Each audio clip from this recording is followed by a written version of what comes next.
你先看一眼這個人，憨厚木訥，總是慢條斯理，怎麼看都不像一個有心機有城府的狠角色。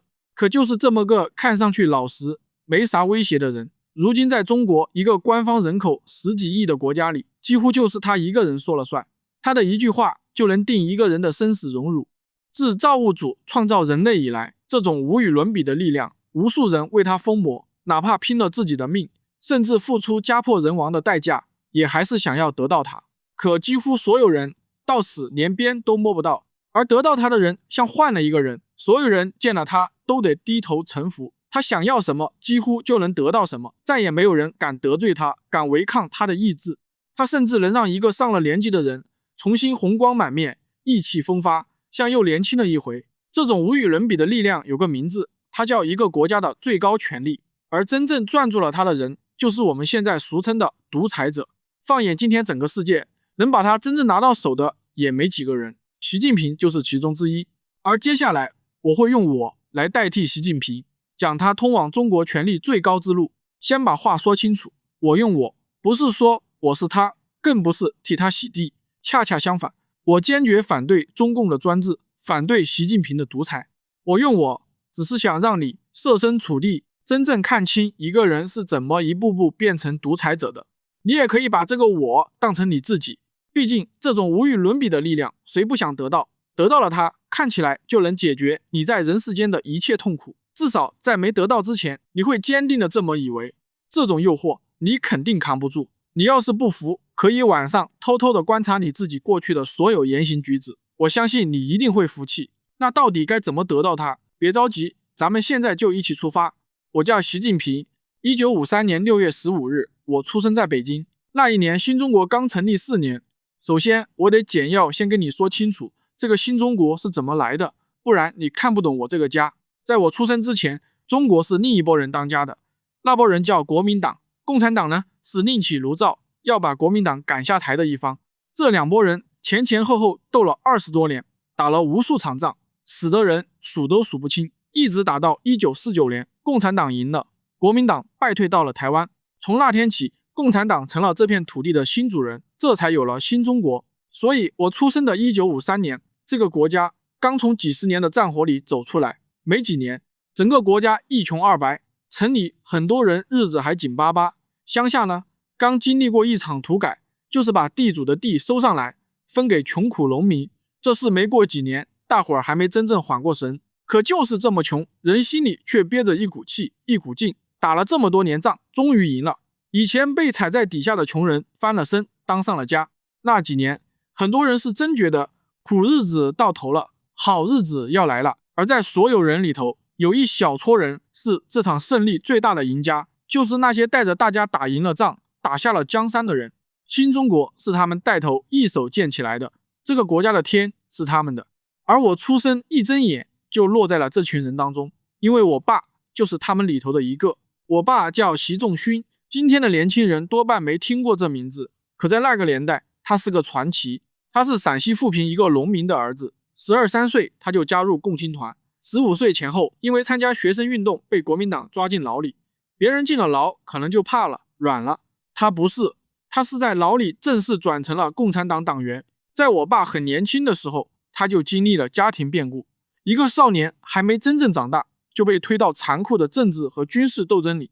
不到19歲，他就拉起一支队伍，發動了一場反抗國民党的武裝暴動。這事史稱两黨兵變，在西北打響了名號。23歲那年，他就當上了那塊根據地的最高領導人，那時候叫陝甘邊區蘇維埃政府主席。蘇維埃是從蘇聯學來的說法，意思就是工農當家的政權在那塊地盤上，他就是頭。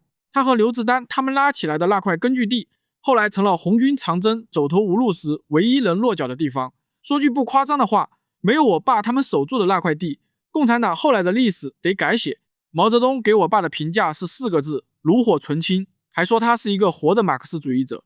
這些不是我往自己臉上貼金，中共官方的黨史和習仲勳傳裡白紙黑字都寫着。我媽叫齊心，她也不是尋常人家的女子，15歲她就參加了革命，同一年入了黨，是個意志極硬的老共產黨員。我爸我媽是在打仗的年月裡認識成家的。新中國成立後，我爸進京當了大官，我出生那會兒，我爸已經是中央層面的大官，後來他又做到國務院副總理，哥今天說就是國家領導人。所以你看，我這一出生，起跑線就落在了這個國家的最頂上。用今天的話說，我是真正生在紅旗下，長在新中國的那一代，就是別人嘴裡的那種人，紅二代。啥叫紅二代？說白了，就是打江山那批人的孩子。我們的父輩把命押進了槍林彈雨，換來了今天這個天下。輪到我們這一代，等於一睜眼，手裡就攥着別人幾輩子都摸不到的牌，最好的學校，最高的圈子，最硬的關係網。在那個老百姓吃飯都成問題的年代，我們是真正的天之驕子。講到這兒，你大概已經認定了，你小子投了個天大的好胎，這輩子還愁啥？躺着都贏了。可我跟你說，事情沒那麼簡單。我這副牌看着光鮮，裡頭藏着幾個你想不到的窟窿。頭一個窟窿，我這個紅二代在圈子裡其實排不上號。你別看我爸是副總理，聽着唬人，可在那年頭的北京城，比他官大的跟他平級的老革命一抓一大把。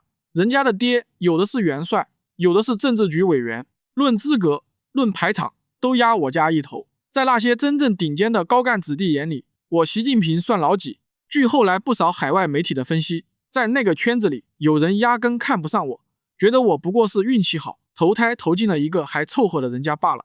這種被人暗暗瞧不起的滋味，我心裡有數。第二個窟窿更扎心，我從小跟我爸其實根本不親。我媽齊心，後來寫過一本回憶錄，叫《我與習仲勳風雨相伴的55年》，裡頭講了我們家是怎麼過的。我爸這人革命革了一輩子，對自己狠，對孩子更狠。他認準一條死理，孩子不能嬌生慣養，得自己獨立起來。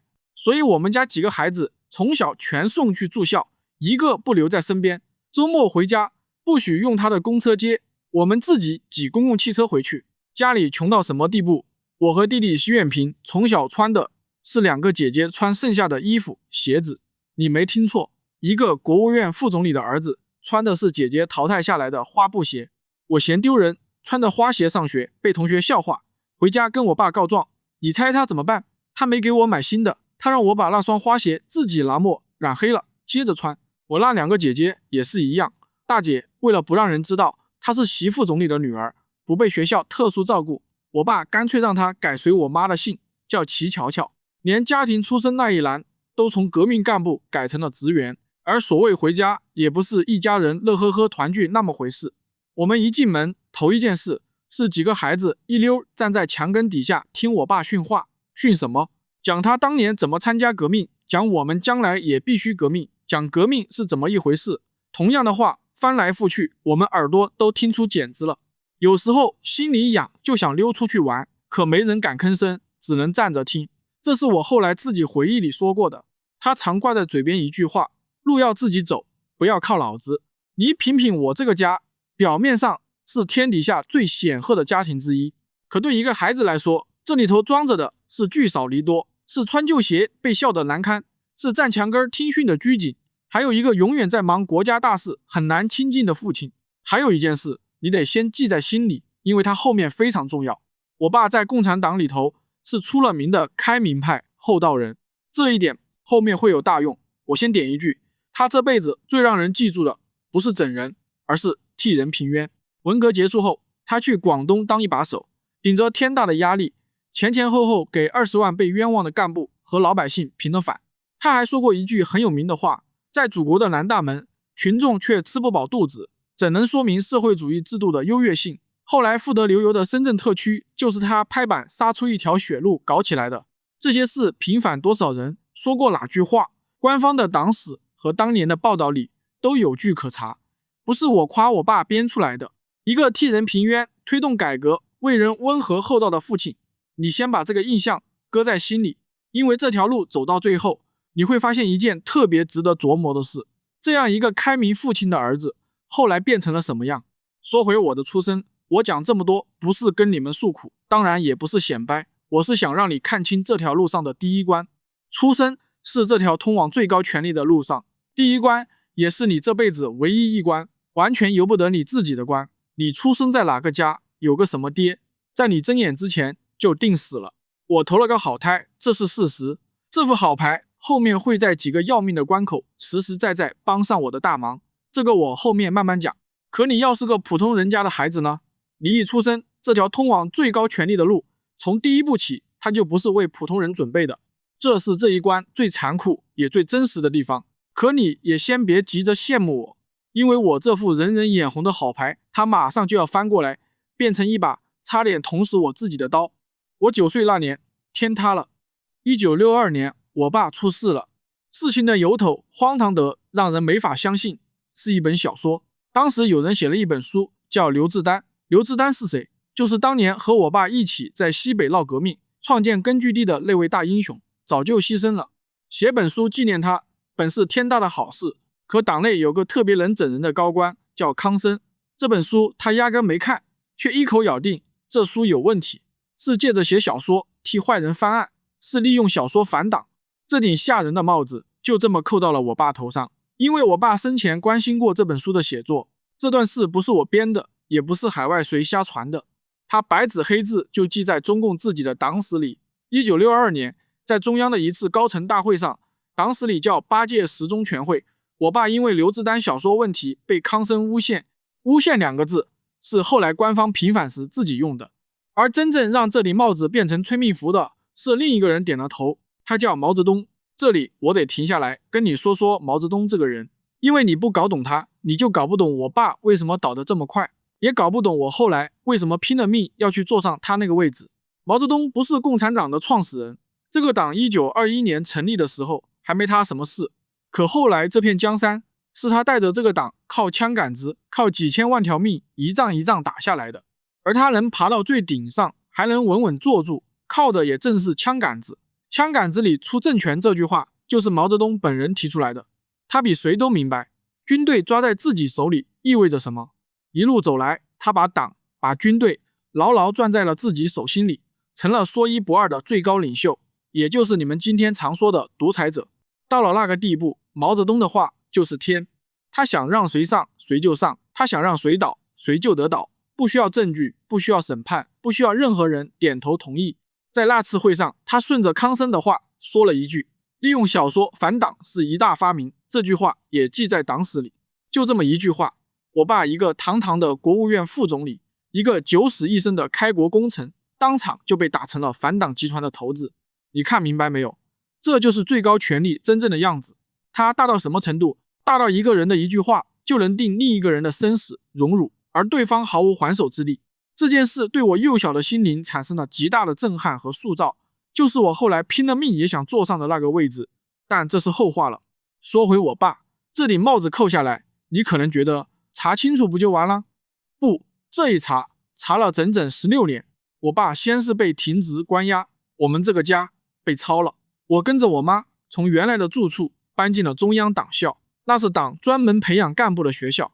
從那一天起，我爸國家領導人的身份沒了，取而代之的是反黨分子4個字，而這還只是開頭。4年後，1966年文化大革命爆發，那是一場比抄家可怕100倍的風暴。我爸被從北京揪回陝西，掛上大牌子，在台上被紅衛兵批鬥游街，按着頭認罪。一個為這個黨出生入死的開國功臣，就這樣被自己人踩在腳底下羞辱。而我從一個高幹子弟，一夜之間變成了別人嘴裡的黑幫子弟。更難聽一點，那個年代還會叫我狗崽子。不管哪個叫法，意思都一樣，你成了賤民，同學可以欺負你，孤立你，大人可以指着你的鼻子罵你低人一等，而且沒有任何一個人會替你說話。我那時候被抓去審查，被送進過專門關黑帮子弟的少管所學習班，受過批鬥，挨過餓，也被關過。我們家裡還有更慘的，我有個同父異母的姐姐叫習和平，文革裡她沒能扛過去。她是怎麼走的？外界一直有不同說法，官方公開敘述裡常說她是在文革迫害中去世，海外一些研究和傳記則說她是實在扛不住長期折磨，自己結束了生命。不管是哪一種，結果都一樣。我們這個曾經站在國家最頂上的家，幾年之間死的死，關的關，有些人不知去向。講到這兒，我想跟你說幾句心裡話，但我得先把醜話說在前頭。接下來這段是我的推測，一個9歲到10幾歲的孩子，在那幾年裡，腦子裡到底在想什麼？沒有人能確切知道，連我自己恐怕都未必說得清。所以下面這些你就當成一種合理的猜想來聽，別當成板上釘釘的事實。我想一個孩子經歷這些，心裡很難不留下點什麼。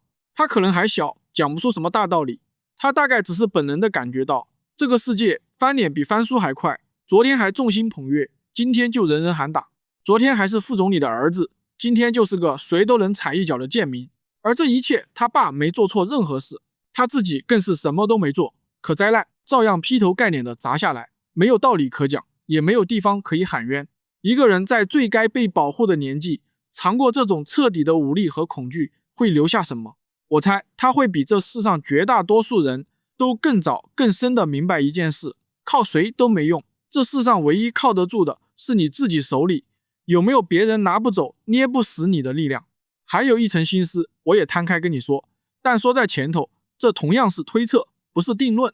你回頭看我這一路，我會把後面的內容簡要提前說一下，後面等會兒我會說，你會發現一個我一直甩不掉的影子，被人瞧不起。小時候在那些更顯赫的紅二代眼裡，我不算什麼，學歷上我是被推薦上的大學，後來那個博士又被人嚼舌根說有水分，就連成了家。出門在外，人家認識的是我那位大歌唱家太太，我常常只是彭丽媛的丈夫。一個人要是從小到大總在被低估被輕看，年少時家裡還被獨裁者毛澤東嚴重傷害過，我心裡很可能會憋着一股勁兒，總有一天我要證明給所有人看，我不比任何人差，甚至我要站到所有人頭上去，有機會我一定要洗刷過去所有的屈辱。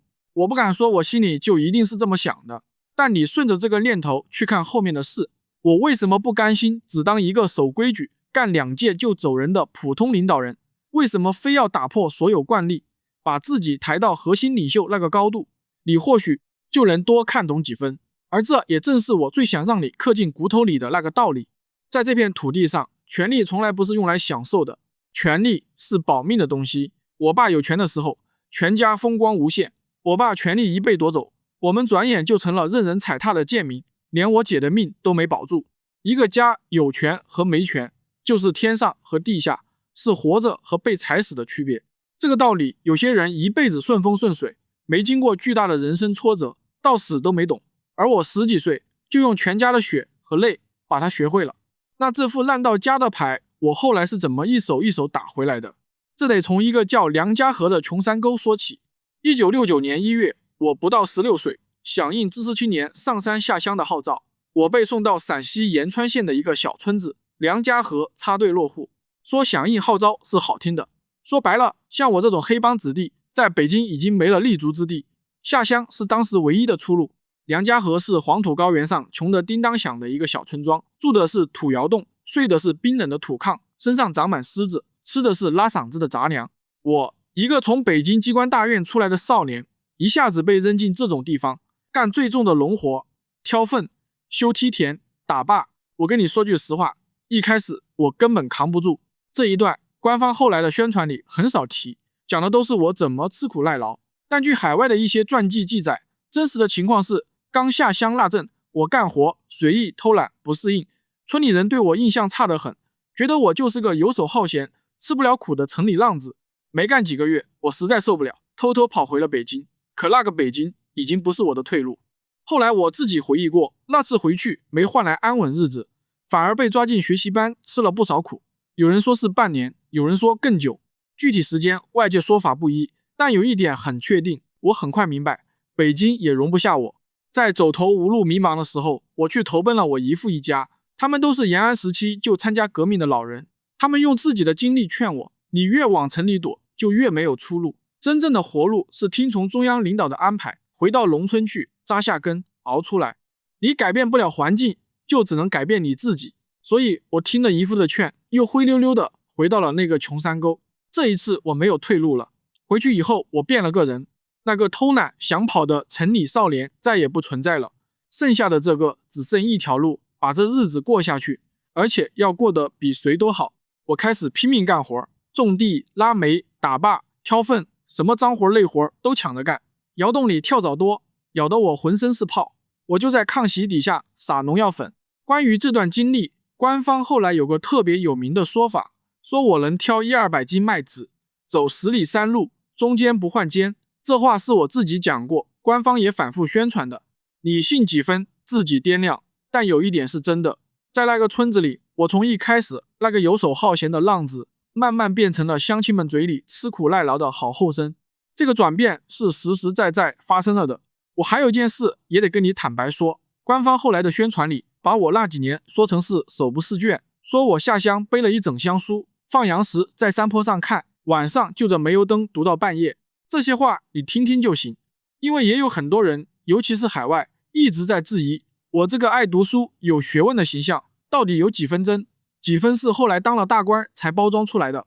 我後來那些學歷，清華的碩士、博士也一直被人說水分很大，甚至有人說我的博士論文有問題。這些爭議我不替自己辯解，真假你自己判斷。但我想讓你注意的是另一件更值得琢磨的事。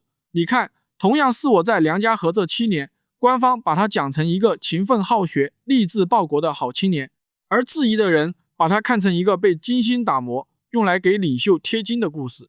同一段經歷，兩個完全相反的版本，這就是權力的一個秘密。一個人一旦走到了高位，他的整個過去都會被重新書寫，反覆打磨，變成一個為他的權力服務的故事。哪些是真的，哪些是後來描上去的，外人很難分得清。這一點你往後會越看越熟悉。說回正題，不管書讀得怎麼樣，有一件事是連質疑我的人也很難否認的。我在那個村子裡靠着實打實地幹，讓鄉親們服了我。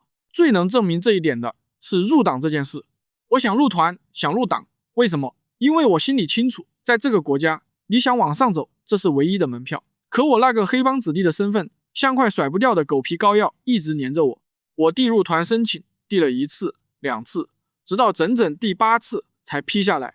入黨申請前後後遞了10次，這些數字不是我誇張，是官方自己的材料裡白紙黑字寫着的。第10次，總算有人敢擔這個風險。村支書梁玉明願意當我的入黨介紹人，可他拿着材料去公社挨了一頓臭罵。你這個梁玉明膽子這麼大，敢介紹一個黑幫子弟入黨？你聽聽這句話，一個20歲出頭的年輕人想入個黨，難道要連累介紹人挨罵？這就是我當時真實的處境。但我最後還是入了，靠的不是我爸，我爸那會兒還在牢裡，靠的是我自己。在這個村子裡，一鋤頭一扁擔幹出來的人心。入黨之後，我被推選為梁家河的大隊黨支部書記，這是我這輩子的第1個官。這個最底層的小官，我幹得很認真。按官方和村民的說法，我跑到四川去學建沼氣，回來帶着村民辦起了沼氣池。我帶頭打水井，大冬天2腿踩進冰冷的泥水裡挖，還辦了鐵業社、代銷店。這些事幾十年後，村裡人還念着。這部分因為有不少當年村民的證言擺在那兒，可信度比那些讀書的故事要高。7年，從一個扛不住想逃跑的狗崽子，熬成了一個能讓全村人服氣的支部書記。1975年，機會來了，靠着工農兵推薦，我上了清華大學。注意是推薦，不是考。那個年代上大學不看分數，看家庭成分。比如我就是黑帮子弟，還有看推薦。而這裡頭還有個關鍵，也就是在那前後，我爸的案子開始有了一點鬆動。原來那種把人往死裡整的帽子，慢慢被說成還有回旋餘地。就這一點點鬆動，我的政審才有機會過關，清華的門才勉強对我打開。你看，哪怕在最底層熬了7年，我能不能翻身？最後還是跟我爸的處境死死綁在一塊兒。1975年10月7日，我離開梁家河那天早上，推開窑洞門，愣住了，全村人都來了，站在外頭送我。我哭了，這是我這輩子哭得很重的一次。很多年以後，我自己在一本叫《我是黃土地的兒子》的書裡這樣總結：這7年我最大的收穫，一是懂得了什麼叫實際，二是培養了我的自信心。憑着我那股拼勁，那份隱忍，帶着在梁家河攢下的這點本錢，一個黨員身份，一段支書履歷，還有我爸那張正在慢慢恢復的網，終於要離開這片黃土地，往上走了。下一站北京。我要走進的是這個國家權力的心臟。1975年到1979年，我在清華大學讀化工。注意，我是工農兵學員。前面說過，那個年代上大學不靠考試，靠推薦。我學的是化學工程，一個跟政治八竿子打不着的專業。要是按部就班，我畢業後頂多是個工程師，一輩子跟化工廠跟瓶瓶罐罐打交道。可我沒有。1979年春，我大學一畢業就進了國務院辦公廳，給時任國務院副總理耿飚當秘書。沒多久，耿彪調任中央軍委秘書長，我也跟着轉進中央軍委辦公廳。後來耿彪又當了國防部長，也就是說，我第一份工作不只是文職秘書，還帶着軍隊系統的底色。你先停下來，體會一下這裡頭我和你的落差。一個剛畢業學化工的大學生，憑什麼一步就跨進國家最高決策層，給副總理當貼身秘書？憑的不是我的專業，也不是什麼公開招考，憑的是耿彪，是我父親習仲勳的老戰友。這就是我這一關要讓你看清的事，也是這套體系裡一條最樸素、最管用的規矩。在這裡，你認識誰，往往比你會什麼重要得多。我學的化工有用嗎？沒用。我那會兒有什麼過人的本事嗎？還真不一定。但我有一個普通人拼一輩子都換不來的東西。我爸習仲勳認識那個能把我直接放進中南海的人，一句話，一層關係，就幫我跳過了別人要熬幾十年，甚至一輩子都跨不過去的那道門檻。我得誠實的多說一句，關於這份工作還有另一種說法。海外有人根據當事人的回憶錄講過，耿彪本來想要的秘書是另一個高幹子弟，叫孔丹，是孔丹不願意幹，想去考研究生，耿彪才退而求其次，選了剛從清華出來的我。這個說法真假，我不替自己辯解，你自己掂量。但你注意到沒有，不管是頭一種還是這一種，繞來繞去，能站在那個門口被人挑來挑去的，全是我們這些紅二代的高幹子弟。普通人家的孩子，連進這個房間被人挑剩下的資格都沒有。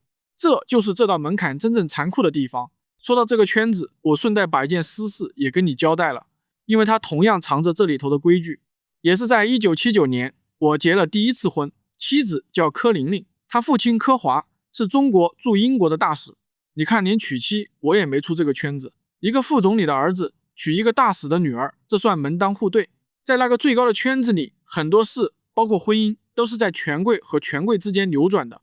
這段婚姻後來沒能走到頭，大概在1982年我們離了，沒有孩子。至於為什麼離，外頭有各種傳言，我不去說它，官方的簡歷裡根本不提這段。我提它不是要講什麼家長裡短，只是想讓你再看清一遍。在這條路上，連一個人的婚姻有時候都是這個圈子的一部分。普通人想往裡擠，連這種結親的入場券都摸不到。好，說回這份秘書的工作，進了這個門，我得到的究竟是什麼？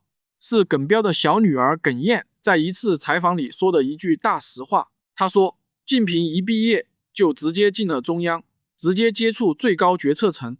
要是她一輩子待在地方，猛的一下進中央，那真是劉姥姥進大觀園，兩眼一抹黑。可她不會，因為她早就熟悉了，這是她的優勢。你品品這句話，普通人就算靠着驚人的努力，幾十年爬到了高位，真站到那個圈子裡，也是個兩眼一抹黑，處處不懂規矩的劉姥姥。而我26歲，就在那個房間裡記電話，看最高級別的文件，跟着首長開中央的會，見各路人物。這些規矩，這些人脈，這套玩法，在我還很年輕的時候就已經刻進了腦子裡。這是錢買不來的，這是普通人這輩子都摸不到門的。這就是出生那副好牌在關鍵時刻給我的實實在在的回報。但還有一件事，可能比靠關係進中央更重要，我得專門拎出來說。我這第一份工作，你以為只是個文職秘書？不是，他是個軍職。耿彪那時候不光是副總理，還是中央軍委秘書長，後來當上國防部長，管的是軍隊。我跟着他，身份是现役軍人，定的是個不大的軍官級別，副連級。當時每個月工資52塊錢，這些他的官方簡歷和公開資料裡都寫着。這是我軍旅生涯的起點。我那時候每天接觸的是什麼？是軍隊的文件，是軍委的會議，是國防的事務。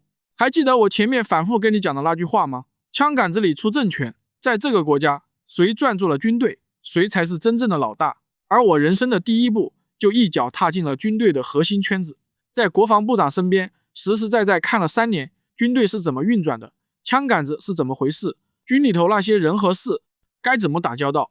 這3年在我心裡種下的東西，你現在可能還看不出有多重要，但請你記住它，因為幾十年後，當我坐上最高位，要確保自己絕不被人掀翻的時候，我對軍隊那種近乎執拗的看重，根子就在這裡。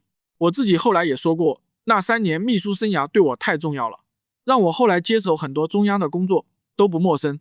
而我帶着這3年在中央、在軍委攒下的眼界和人脈，已經不再是那個梁家河的狗崽子了。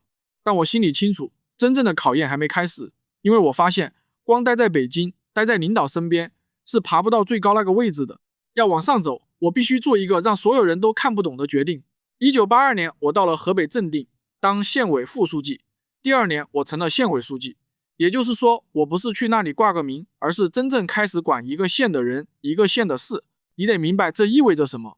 那時候我在中央，在軍委，在國防部長身邊，前途一片光明，多少人擠破頭都想進的地方。我已經在裡面了，可我偏要走，從國家的心臟跑到一個連飯都吃不飽的農業縣，從頭幹起。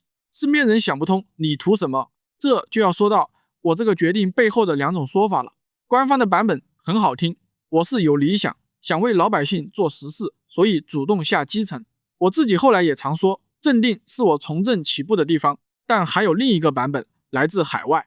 美國《紐約時報》後來分析說，我其實是想明白了一件事，我有強大的家庭背景，可光有背景不夠，我還缺一樣東西，就是實打實的地方政績。這2樣湊齊，我的升遷才會順。所以我主動選擇下基層，去把這塊短板補上。這2個版本哪個是真的？沒人能鑽回我當年的腦子裡去看我到底是怎麼想的，是一腔熱血還是冷靜算計，又或者2樣都有，你自己掂量，我也不想告訴你。但有一點是確定的，不管出於哪種動機，這一步棋都走對了，因為他正好踩中了這條路上一條最容易被人忽略卻最要命的規矩。在北京當秘書聽着風光，可我心裡清楚一件事，我始終是別人的人，我是耿彪的秘書，我那點光是借來的，離了首長，離了那個辦公室，我什麼都不是。我自己手裡沒有一寸真正屬於我的地盤，沒有一件能寫進履歷誰也奪不走的政績。而這套體系裡有一條鐵打的規矩，你想往上走，走到頂，就必須有地方主政的經歷，真到一個地方去，管一方的人，一方的事，管經濟，管民生，幹出實打實的成績來。沒有這一段，你的資歷就是空的，上面不認你，你將來就算被抬上去也坐不穩。借來了光，照不了一輩子，你必須有自己的太陽。所以我下正定，表面看是降級，實際上是去攢那個誰也奪不走的本錢。那這3年我幹得怎麼樣？我得說，我是真下了功夫的。我騎着自行車走遍了全縣每一個村，我做的頭一件大事是冒着風險跑省里，跑北京。據正定當地後來的材料記錄說，我那時跑省里，跑北京，把壓在正定頭上的糧食增购指標往下減，那不是小事，關係到全縣幾十萬人能不能多留一口糧。我還頂着怕犯錯誤的壓力，在南方剛搞，北方還沒人敢動的時候，悄悄在縣裡搞起了大包乾的試點。3年下來，正定的產值翻了一番，農民收入也翻了一番。這些政績大多是官方記載的，海外也沒太大意義，因為他們看得見摸得着，有數字，有當年的報道擺在那兒。但我也得把另一面給你說，這一面我不太愛提。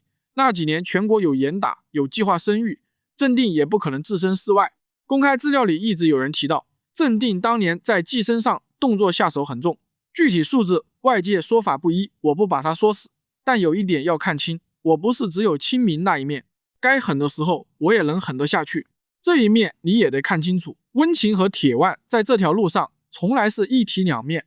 對了，還有一件事，後面有用，也是在這幾年，我認識了臨縣的一個縣委書記，叫栗戰書。這個名字你先記住，幾十年後他會成為我身邊最重要的人之一。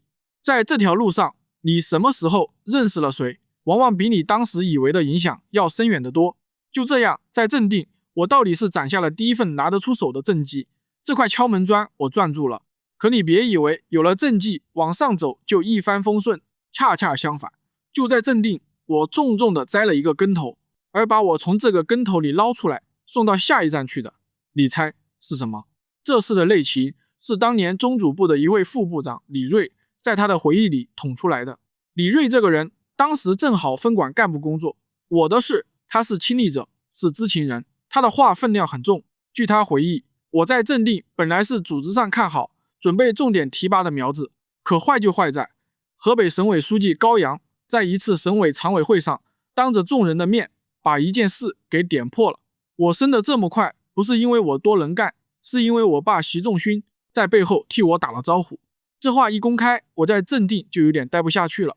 官方後來講我這段講的可漂亮了，說我是響應國家辦經濟特區的號召，主動南下，到廈門那片改革的熱土上去創業。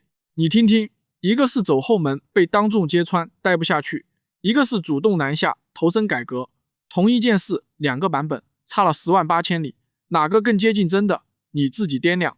而我能去的這個福建也不是隨便挑的，當時福建的省委書記叫向南，向南的父親當年就和我爸2度共事，是過命的老交情。你看明白了吧？我在一個地方碰了壁，另一個有我爸老關係的地方立馬就把我接住了。這就是那張網的厲害，它不光能把你送上去，還能在你摔跟頭的時候穩穩地把你拖住。所以1985年我30出頭到了福建廈門，在這兒一待就是17年。而也正是在廈門，我的人生發生了另一件大事，我又結婚了。這一次的妻子你大概率聽過，彭丽媛。她是當時全中國最有名的歌唱家之一，总政歌舞团的台柱子，常上春晚。說句實在話，在我們結婚那會兒以及之後很多年，認識她的人遠比認識我這個地方官的多。出門在外，我常常是彭丽媛的丈夫。我特意說說這樁婚姻，因為她和我前一段婚姻正好相反。據公開資料，我前一個妻子是中國駐英大使的女兒，門當戶對，在權貴圈裡認識的。可彭麗媛呢，她父親彭龍坤是山東運城縣文化館館長，母親早年是縣劇團的戲曲演員。這個家庭有文藝背景，但不是權貴家庭，跟我前一段婚姻那種大使之女幹部圈聯姻不是一回事。所以這一段婚姻你不能把它簡單看成又一次政治聯姻。沒有證據說我娶她是圖什麼，我也不這麼認為。我提她是想讓你看到另一層東西，而且我得說清楚，這是後來才發生的事，不是我當年的算計。很多年以後，當我走到最高位，她以第一夫人的身份陪我出現在國際場合，落落大方，連外國領導人都誇她。這個時候，她的形象客觀上就成了官方用來塑造我、塑造這個國家形象的一部分，這是事實，你在新聞裡就能看到。但你要因此倒推，說我當年娶她就是為了這一天，那是想多了，也沒有任何根據。你們就当我圖她漂亮，能做我的知心人吧。我說這些，只想讓你明白一件事，在這條路上，一個人身邊的一切，包括他的婚姻，到了某個位置，都可能被捲進形象這盤棋裡，哪怕當初並不是為此而來。好，說回正事，福建這17年，我是怎麼熬過來的？我從廈門的一個副市長幹起，然後是寧德的地委書記，那是福建最窮的地方之一，再到福州市委書記，然後一步步進了省委，當上副書記。到1999年，我當上福建代省長，第2年正式坐上福建省省長的位置。這一長串履歷都是公開的，官方簡歷清清楚楚。從一個市的副職，一級一級爬到一個省的省長，我用了整整14年。在福建這片地方，我一共待了17年，人生最當打的那段歲月全扔在這兒了。這14年沒有什麼驚天動地的大事，就是熬一個台階一個台階，踏踏實實往上走。我前面跟你說過的那套規矩，黨管幹部要有地方實際，我就是這麼一年一年把它走了一遍。我跟你講這一段，是想讓你看清這條路的另一個真相，它很長，長到能磨掉絕大多數人的耐心和稜角。很多人是死在熬這個字上的，有的人沉不住氣，急着冒頭，急着站隊，結果摔了。有的人熬着熬着就心灰意冷，認命了，在某個位置上一待10幾年，再也動不了。你別小看這個熬字，能10幾年甚至幾十年不冒頭，不站錯隊，不跟人結仇，不讓任何人把你當成威脅，這哪是老實？這是一種普通人想都不敢想的自控力。普通人憋3個月就忍不住要表現自己，我能憋是10幾年甚至幾十年，裝老實憨厚，裝到幾十年如一日，裝到所有人都信了，那他就不再是裝，那是城府，是真功夫。而我熬住了17年，我沒出大錯，沒掉過隊，穩穩地從福建的一頭走到了底。2002年，中央一紙調令，把我從福建調到了浙江，很快當上了浙江省委書記，一個比福建更富、更重要的省份的一把手。到這兒，我已經是名副其實的封疆大吏了。搁古代就是替皇上镇守一方的諸侯，一個省的土皇帝。這中間還有件事我得專門跟你說，因為它又是一個官方一套、外界一套的典型。就在福建任職後期調任浙江前，我拿到了一個博士學位，清華大學的法學博士。你可能覺得這不挺好，有學問。但你想想，我前面說的，我當年上清華學的是化工，我是個長期在地方當官，忙得腳不沾地的人。這麼個人，怎麼又成了法學博士？官方的說法是，我讀的是在職研究生班，憑一篇研究農村問題的論文拿的學位。而外界，尤其海外，一直在質疑，一個省長一天到晚忙得團團轉，哪來的時間正經讀博寫論文？這種在職博士在中國官場水分到底有多大？我那篇論文到底是誰寫的？真假？我還是那句話，不替自己辯解，你自己判斷。但我想讓你順着看清一件事，在這條路上，學歷這種東西很多時候不是用來證明你有學問的，而是用來給你的履歷鑲金邊的。它是一件往上爬的時候需要湊齊的配件，這背後是真才實學還是權力帶來的方便，你自己品。好，到這一步先停一下。我在地方熬了整整20年，從河北正定到福建再到浙江，我手裡已經攒下了別人羨慕不來的東西，一個副省的一把手，一長串拿得出手的政績，一張越鋪越大的人脈網。按理說我已經爬得很高了，全國像我这樣的省委書記有20-30个，個個都是人精，都在眼巴巴地往上看。可你記住，到了這個高度，遊戲的規則要變了。在這之前，我靠的是熬，是實打實的幹，是攢實際，這些還算看得見摸得着。可再往上，到那個最核心的圈子，決定你命運的就不再是你幹得多好了，是另一樣東西，一樣看不見摸不着，卻比一切都重要的東西。而我能不能拿到它，馬上就要見分曉了。因為2007年上海出事了，上海市委書記陳良宇倒了。要看懂陳良宇為什麼倒，又為什麼輪到我上，你得先知道一件事，中共這個黨從來不是鐵板一塊，它內部是幾個山頭，說白了主要是3個山頭，3股勢力。一股是我們這些紅二代，老一輩打江山功臣的孩子，人稱太子黨；一股是從共青團一路上來的幹部，大家叫他們團派。當時的總書記胡錦濤，還有跟我一起進常委的李克強，都是這一波。還有一股是靠着江澤民起家的人馬，因為江澤民是從上海上來的，所以叫上海幫。這幾股勢力平時面子上一團和氣，底下誰都想把自己的人往上送，誰都防着別人做大。而倒台的陳良宇正是上海幫的一員大將，他這一倒，你現在該品味出點味道了。這不只是一樁反腐案，這背後是山頭與山頭之間的較量。記住這3股人，因為接下來為什麼是我，還有再往後我登頂之後幹的那些事，都跟他們脫不開關係。你得知道陳良宇是什麼分量的人，他是中央政治局委員，全國就那麼20幾個，是黨的核心層，他還是中國最大最富的城市上海的一把手。這樣一個人位高權重，可以說離最頂端也就1-2步之遙了。可就是這麼個人，2006年因為上海社保基金的案子，說查就被查了，被撤職調查，2年後判了18年。這不是傳聞，是公開審判判決書白紙黑字定下來的。我要你記住陳良宇這個名字，記住他的下場，因為他是這條路上第一個倒在我面前的大人物。他用他的18年告訴我一件事，在這條路上，你爬得越高，摔下來就越慘。一個政治局委員前一天還在雲端，後一天就進了監獄，沒有誰是安全的。那陳良宇倒了，上海這個最敏感的位置誰來接？先是讓原來的市長韓正臨時代管了幾個月，然後2007年3月，中央把我從浙江調了過去，正式接任上海市委書記。為什麼是我？官方給的理由很有意思。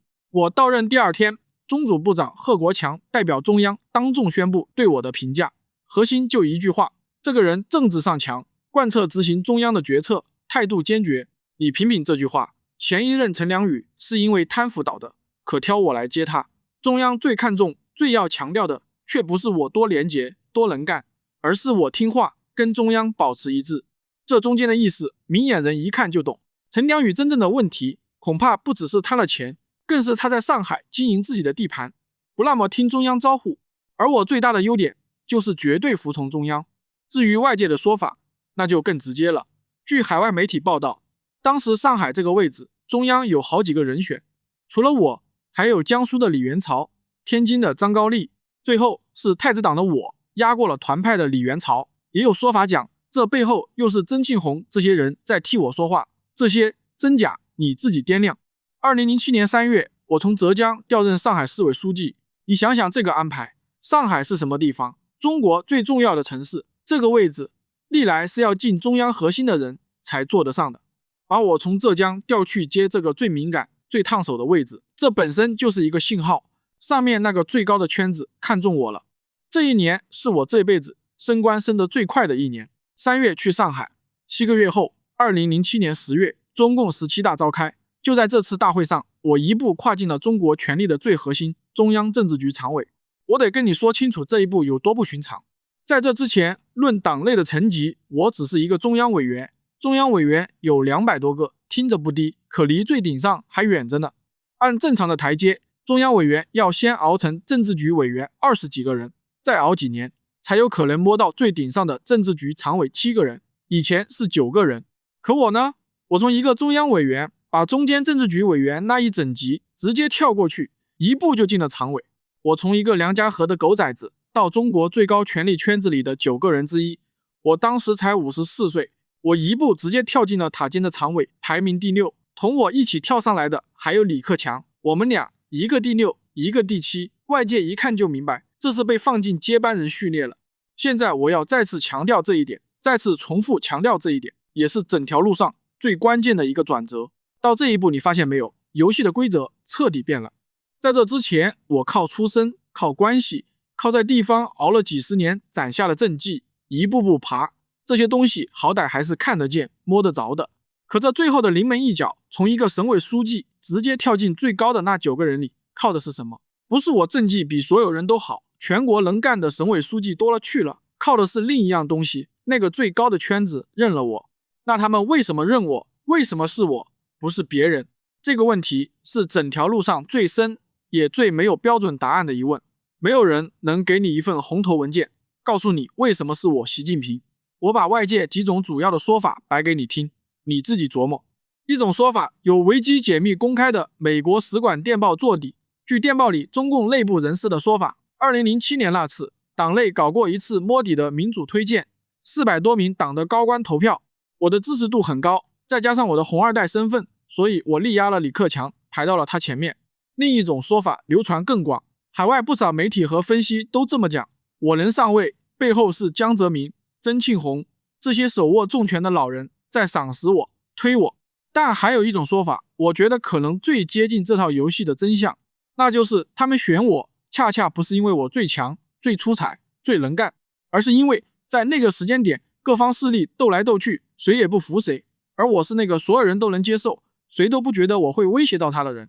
你再往深裡想一層，我那副溫和、低調、與世無爭的樣子，有時候看起來憨憨的，像個呆瓜，真就完全是天生的嗎？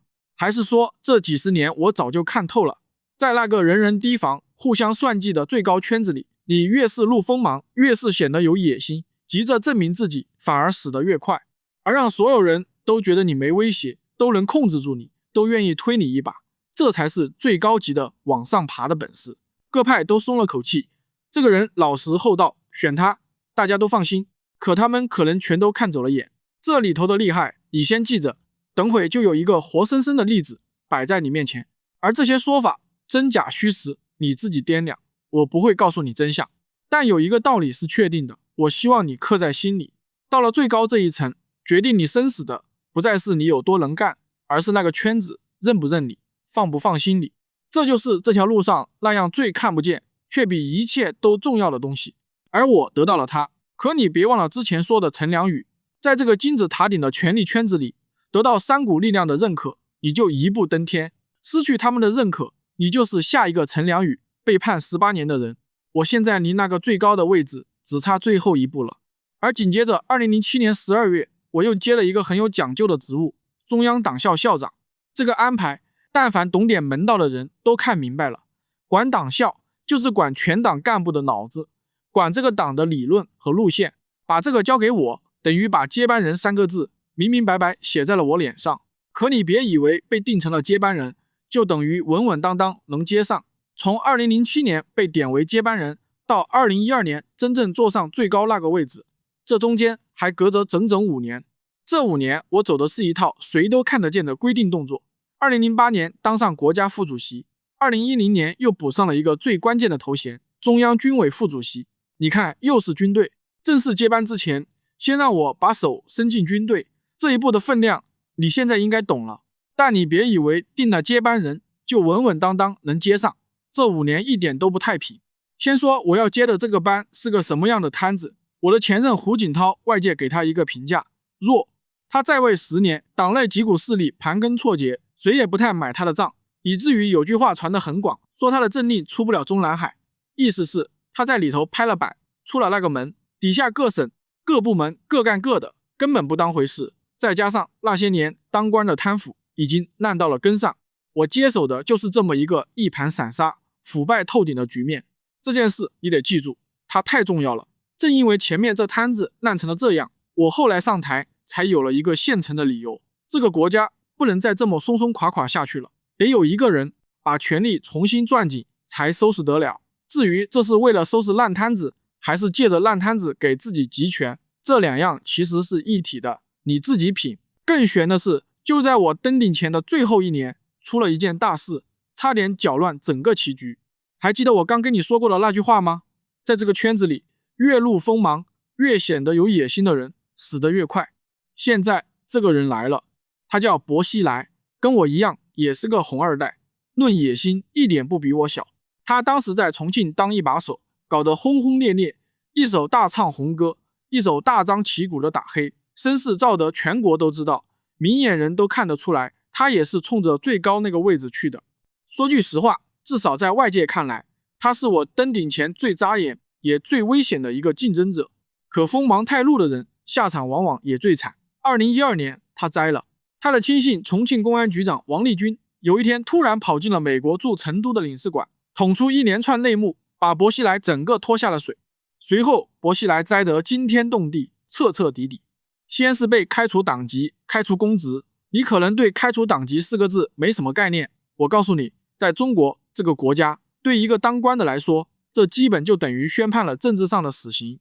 黨籍一沒，你幾十年爬上來的一切，身份、地位、前途全歸零，而且再也回不來了。緊接着法院才出場，判了他无期徒刑。這場大戲是公開審判，全世界都盯着看的。但你要是以為判他无期，判他多少年，真是那幾個法官按着法律條文判出來的，那你就太天真了。別忘了，薄熙來的父親薄一波跟我父親一樣，也是開國元老，當過國務院副總理，是鄧小平身邊那批最有分量的人物之一。可你看，像薄熙来這種級別的人，一個政治局委員，一個開國元老的兒子，一個差點摸到最高位的紅二代，他最後是死是活，是無期還是有期，是罪名大還是罪名小，從來不是哪個法院能決定的。這種案子判什麼，怎麼判，是在法庭開庭之前，就由黨內最高層那幾個真正說了算的人關起門來定好了的。法院只是走個過場，把早就定好的結果念出來而已。你看連薄熙來這樣的家世，這樣的根基，到了這一步也一點都保不住他。至於他們關起門來到底是怎麼商量的，誰點了頭，那是這個國家最深的黑箱，外人永遠看不見。不過有一層意思，我可以跟你推測，你就當一種看法聽。薄熙来這個人太扎眼了，為了和我搶最高的位置，他在重慶又是唱紅又是打黑，把聲勢照得震天響，擺明了要往上衝。這樣一個野心寫在臉上，誰都攔不住的人，你說黨內那幾股互相提防的勢力，不管是哪一派，誰會真的放心讓他爬上去？在他們眼裡，薄熙來不是某一個人的對手，他是所有人共同的威脅。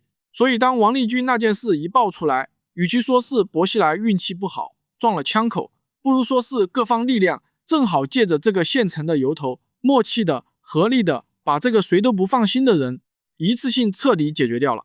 再說一遍，這只是我的推測，沒有誰會把這種事寫在紙上，但你把它跟我前面那句話擺在一起看，越是鋒芒毕露，越是顯得有野心的人死得越快。這一回你信了吧？而這件事也再次印證了那個明擺着的道理，在這個國家，法律從來不是用來管最高權力的，恰恰相反，它是最高权力用來收拾对手的工具。你看，這就是我說的那個活生生的例子。他和我起點差不多，都是紅二代，都有野心，甚至論治理國家的水平，很多人認為他比我強一大截，可他把一切都擺到台面上，生怕別人不知道他要幹什麼。而我幾十年把自己藏得嚴嚴實實，不張揚，不出頭，不讓任何人覺得我是威脅。結果呢，他粉身碎骨，他自己替我搬開了路上最大的一塊石頭，而我笑到了最後。誰是真聰明，誰是真糊塗，到這兒你應該看明白了。但是站上來不等於站穩了，真正最凶險的考驗現在才開始。2012年，我登頂了中國權力的金字塔塔尖。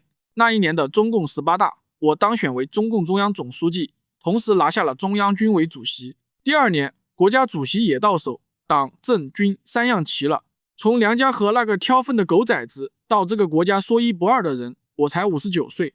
但是我太清楚了，在這條路上，坐上最高這個位置從來不是終點，真正的凶險恰恰是從坐上去那一刻才開始的。為什麼？我給你講一個人，你就全明白了。這個人叫華國鋒。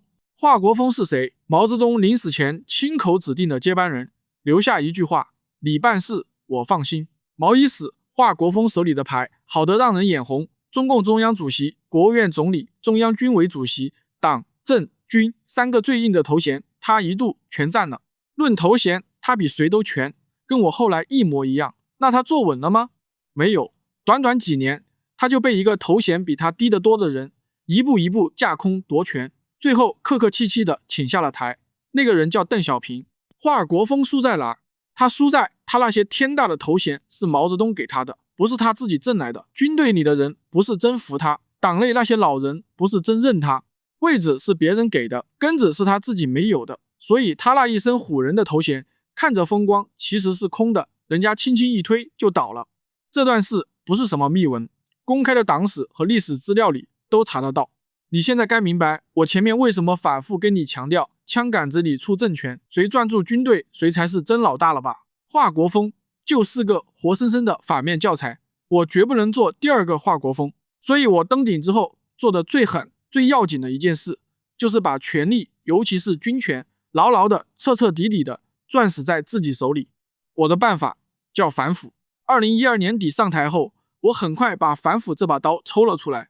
到了2013年，這場1949年以來罕見的大規模打虎行動全面展開。我打的可都不是小角色。周永康，政治局常委，管全國政法的沙皇，1949年以來第一個因為腐敗被查辦的國家級別最高那一檔的大官判了無期。徐才厚、郭伯雄2個曾經的軍委副主席，軍隊裡權力最大的人，一個開除黨籍後病死，一個判了無期。按中紀委當時披露的口徑，18大後的第一個5年，立案審查的省軍級以上黨員幹部和其他中管幹部達到440人。這個數字不是海外媒體編的，是他們自己公布的。外界都說我這是反腐敗，反腐敗是真的，可你要是以為這只是反腐敗，你就太天真了。我自己在內部講話裡把話說得很明白，我說郭伯雄、徐才厚這2個人的問題要害根本不是他們貪了多少錢，要害是他們在軍隊裡搞小山頭、小團夥，把人民的軍隊當成了他們自己的私家軍，對黨不忠。你聽懂這話的意思了嗎？我清洗軍隊，表面上是打貪腐，骨子裡是要解決一個問題，這支軍隊到底聽不聽我的？那些不是我的人，我指揮不動，我不放心的將領統統得換掉，換上對我絕對忠誠的人。不過這是最高明的地方還不在這兒。你想，我打掉的這些大老虎，哪個不是貪了個盆滿缽滿？老百姓早就恨透了這幫蛀蟲，所以我這一打，普通人是真叫好，真解氣的。他們覺得終於有人替他們出氣了，這個領導是真幹事的好領導。你看妙就妙在這裡，同樣一件事，我既清除了擋我路的對手，把軍隊和大權收進了自己手裡，又贏得了老百姓實打實的擁護，落下一個反腐英雄的好名聲，一舉兩得，師出有名，誰還能說我什麼？這才是真正的高手。最厲害的權謀從來不是偷偷摸摸的害人，而是把要辦的私事辦成一件人人叫好的公事。這就是我從給耿彪當秘書那天起就埋在心裡的功課。我比誰都清楚，只要軍队這把槍沒有100%攥在我自己手裡，我就隨時可能成為下一個華國鋒。到2016年，我又借着軍隊改革，把整個解放軍的指揮結構重新洗了一遍。等那些擋我路的人都被清掉，這支軍隊的最高指揮權就實實在在的落到了我一個人手上。有研究中國軍事的專家說了一句話很到位，說我把解放軍變成了自己個人的權力基礎。不光是軍隊，黨內那些可能威脅我的人，那些資格老、根基深的红二代老人，我也一批一批把他們從權力的核心清了出去。到這一步，至少在公開權力結構上，從黨到政到軍，已經看不到哪一股力量能公開跟我抗衡。我不再是那個被各派抬上來要看人臉色的妥協人選了，我成了真正說一不二的人。把槍桿子攥死只是一半，你要明白，在這個國家控制一個人，光讓他不敢反抗還不夠，你還得讓他打心眼裡服你、信你、崇拜你。管住身體靠槍桿子，管住腦子靠的是另一樣東西，筆桿子。所以在抓軍隊的同時，我也下力氣幹了另一件事，把輿論、把宣傳、把往上往下所有的聲音一點一點收到我手裡，該讓大家聽見的才能聽見，不該有的聲音讓它消失。而我做的最要緊的一步是這個，我把我的名字、我的思想叫習近平新時代中國特色社會主義思想，正大光明地寫進了黨章，寫進了憲法。從此全黨全國都得學我的思想。有人会說，指導思想寫進黨章又不是頭一回，這話不假。毛澤東思想、鄧小平理論、三個代表科學發展觀早就在黨章裡。可你仔細看，我這一步厲害在哪？我是在還活着還掌權的時候，就把帶着自己名字的思想寫進了黨章，後來又寫進憲法。毛之後做到這種程度的只有我一個，但我還有最後一塊心病。到這時候你可能會問，你都已經是說一不二的人了，權力都抓這麼牢了，見好就收，到點把班一交，安安穩穩當個功成身退的老人不好嗎？我跟你說句掏心窩子的話，不行，我下不来了。你回頭看看我這一路上台之後幹的事，我反腐，打掉了周永康、薄熙来、郭伯雄、徐才厚一大批位高權重的人，我清洗軍隊，我清理党內的山頭，我幾乎把所有派系、所有既得利益的人都得罪了個遍。我手上沾了太多人的血，這就意味着我和那些被我打倒、被我得罪的人之間已經沒有退路了。只要我還坐在最高位上，他們動不了我。可一旦我退下來，失去了這個位置的保護，他們會怎麼對我？怎麼對我的家人？怎麼對待我的核心手下？你想想我開頭講的，我爸當年從雲端跌下來，全家遭殃的下場，你就明白了。還記得我之前的那句話嗎？在中國這片土地上，權力是用來保命的。到了這一步，這句話對我來說比任何時候體會的都深。繼續抓着權力，與其說是我貪戀，不如說是我不敢鬆手。鬆手，我可能就是下一個被清算的人，粉身碎骨。這是一條只能一條道走到黑的路。走到這兒，我恐怕真的難以回頭了。可你要是往更深、更遠處想一層，會發現一件更讓人發涼的事：難以回頭的，可能不只是我一個人。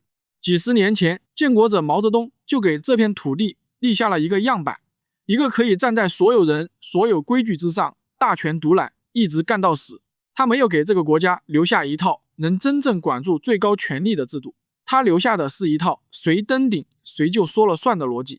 後來鄧小平怕了，想給這套東西上一把鎖，定下任期，定下交班的規矩。可他上的只是一把表面的鎖，鎖能鎖住頭銜，鎖不住那套權力不受任何約束的根子。根子還在，那把鎖遲早會被人打開，而我就是那個把鎖打開，讓一切打回原形的人。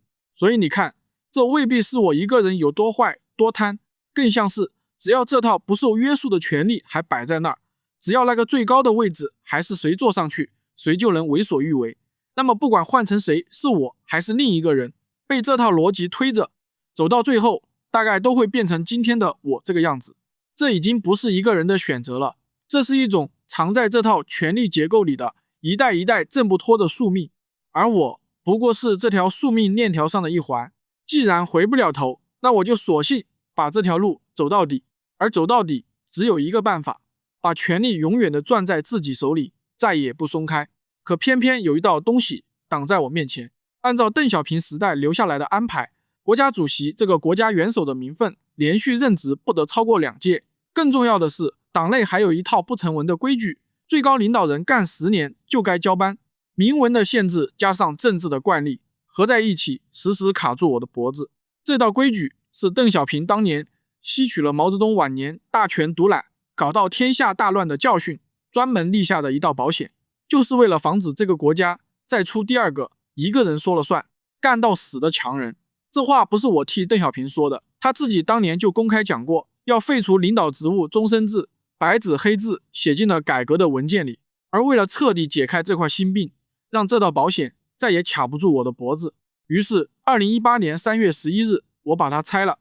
那一年，全國人民代表大會表決修改憲法，刪掉了國家主席連續任職不得超過2屆這一條。你看，這種表決說是投票，其實更像是一次政治確認，真正的決定早就在更高層拍板了。這次的表決結果是最好的證明，這個數字是當時官方自己公布的，贊成2958票，反對2票，棄權3票。從那一刻起，束縛我的最後一道繩子斷了，我可以一直幹下去。到這一步還沒完，我還要讓這最高的一圈人裡，從上到下全都是我的人。幾十年在地方，我手裡攒下了一大批信得過的舊部，在福建的，在浙江的，在上海跟過我的。等我登頂，我就一批一批把他們提拔上來，放進這個國家最要害的位置上。慢慢的，我身邊坐着的幾乎全是我自己人。最能說明問題的是那個名義上的2把手，國務院總理。我前面提過一個人，李克強，當年跟我一起跳級進常委，本來也是接班人選之一的那個。他後來當上了總理，管經濟，可他跟我不是一路人，他是團派的，講市場，講改革，有他自己一套想法，很多時候跟我並不合拍，甚至還當众唱反調，弄得我挺難堪。我給你舉個例子，2020年2會，全國都在講我們脫貧攻堅、全面建成小康的偉大成就，講得一片鶯歌燕舞。結果他這個總理當着中外記者的面說了這麼一番話：中國是個人口眾多的發展中國家，全國人均年收入是3萬元，可是還有6億人，平均每個月的收入也就1000塊錢左右。1000塊錢在一個中等城市可能连房都租不起。他還補了一句，現在又碰上疫情，你聽聽，我這邊正講着形勢一片大好，他那邊輕飄飄一句6億人月入1000，就把這層光鮮的窗戶紙當眾給捅破了。這哪是講經濟，這是在提醒全國人、全世界，你們的成績沒你們說的那麼漂亮。這種人，這種話，你說我留着他舒不舒服？2023年他幹滿2屆，到點卸任，而接他班的新總理，我沒有挑一個延續他那套的人，我換上了我自己的人，李強，原來的上海市委書記，我的老部下，我信得過的人。李克强卸任7個多月後，突然在上海去世，官方說法是突發心臟病，搶救無效，享年68歲。他這麼突然的走，民間有不少惋惜，也有種種議論和猜測，說是我叫人幹掉他的，但那些都只是猜測，沒有證據，我不想過多解釋，你們自己掂量着看。我只說一個明擺着的事實，隨着他的離開，至少在公開權力層面，那個曾經還能代表一點不同聲音的團派，再也看不到能扛旗的人了。到這兒，你回頭看，軍隊聽我的，輿論聽我的，黨內的老人對手差不多清乾淨了，連那個名義上的2把手都換成了我的人。這個國家最高的那張桌子上坐着的人，幾乎全是我一手提拔，至少不敢公開跟我唱反調的人。現在，請你停下來，跟我一起看清楚這件事最深也最讓人脊背發涼的地方，把我一步步抬上最高位的那套規矩，大家坐下來商量，各派勢力互相平衡，上一代提前定好下一代的接班人，幹滿2屆就老老實實交班。這套規矩是鄧小平他們為了不再出一個獨裁者精心設計出來的，而我這個被這套規矩送上去的人，坐穩之後做的事是把這套規矩一條一條親手拆掉。我清洗了軍隊，讓槍只聽我一個人的，我打掉了对手，讓黨內再沒有制衡我的力量，我拆掉了任期的限制，讓自己可以無限期的幹下去。那道防止獨裁者出現的保險被我解除了，而我自己就成了那個他本來要防的人。你回頭看看，會不會覺得脊背發涼？當年各派覺得選了一個最老實、最安全、最好商量的人，可這個老實人一旦坐穩，翻臉比誰都快，下手比誰都狠，清軍隊，打對手，拆掉所有攔着他的規矩，一樣沒落下。那個憨到底是真憨，還是幾十年裡我給所有人看的一張面具？這裡我得提醒你一句，也別因此就走到另一頭，覺得我不過是個靠運氣和偽裝混上去的平庸之輩。當年拍板選我的那些黨內元老，哪一個不是在腥風血雨裡滾了幾十年的老狐狸？想靠裝老實把這麼一群人精騙上一輩子，根本不可能。能讓他們個個都覺得這個人安全，可以放心，這件事本身就是一種頂級的本事。你們誰能做得到我這點？更何況我一坐穩，立刻就是一套又快又狠的組合拳，反腐、抓軍隊、立規矩、收權力，招招狠辣且到位，環環相扣。你再回頭看那個憨厚老實的外殼就懂了，殼底下裝着的是一個憋了幾十年，早就想清楚上台要幹什麼的人，最清醒，最有耐心，也最敢下手。各派以為自己挑了個安全的妥協人選，可到頭來他們誰都沒看透我。你回頭看看各派當年那麼處心積慮，集體領導，隔代指定，定任期，到點交班，他們到底圖什麼？他們圖的是別再出第二個毛澤東。他們以為把權力這麼分一分，攔一攔，這個黨就能穩穩當當、長長久久地活下去。他們自己、他們的子女、他們那一整張盤根錯節的關係網，榮華富貴就能一代一代保住。可結果呢？我來了，我把他們立的那些規矩一條一條拆掉，把這個國家又帶回了毛澤東那個一個人說了算的年代。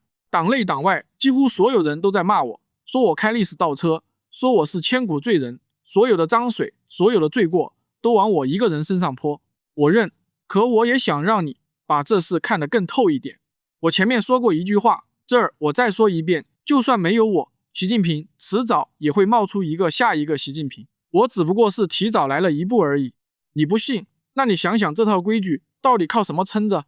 鄧小平他們立的那些限制聽着挺周全，可他們管得了我能在台上待幾年？管不了一件最根本的事。在這個國家，最高的權力從來就沒有被真正關注過，沒有人能監督坐在最高位上的人，沒有人能合法的把他換下來，沒有獨立的法律，沒有真正的選舉，沒有任何一股能跟他掰手腕的力量，這些一樣都沒有。那所謂幹2屆就交班，到底是個啥？他根本不是鐵打的王法，他只是個默契，是個慣例。胡錦濤守了，他就交了班。